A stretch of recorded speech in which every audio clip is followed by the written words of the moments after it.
વિસ્તારના તમામ લોકો એકમત થઈને સામાજિક નાગરિકો અહીં આવ્યા છે. એટલે મારે તો સીપી સાહેબને કહેવું છે કે સાહેબ તમે જાતે રિવ્યૂ લેવા નીકળો. હોમ મિનિસ્ટર સાહેબ તો કહે છે કે રિવ્યૂ મંગાવો, કામગીરી જોઈશું જનતાની. આ તે કેવો ન્યાય?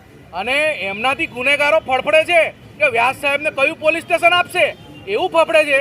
તો એવા અધિકારી બાહોશને કામગીરી તમે આ તો હવાલદાર જેવી કામગીરી આપી છે, અપમાન કર્યું છે પોલીસ બેડાનું. અને આવું કરીને બીજા જે અધિકારીઓ એમનો સ્ટાફ કામ કરે એ 100% ડિમોલેશન થયો છે.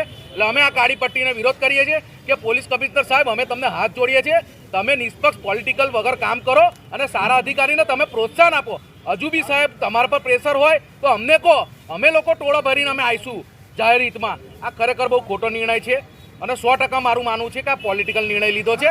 અને આવા અધિકારીને કરશે તો પછી જે સાહેબ કહે છે હોમ મિનિસ્ટર સાહેબ કે કોઈ પર ચમરબંધીને છોડવા નહીં આવે, તો કંઈ હોમ મિનિસ્ટર સાહેબ પકડવા નહીં જવાના. આવા બાહોશ અધિકારી ફફડે છે. આ કારલી બાગમાં એમનો ઇતિહાસ લઈ લો અત્યારનો, અને હાજર થયા ત્યાંનો ઇતિહાસ લઈ લો. એટલે ખરેખર અમારે કમિશનર સાહેબને આપના મીડિયાના માધ્યમથી કહેવું છે કે ખરેખર સાહેબ આ નિર્ણય પર ફેરવિચારણા કરો.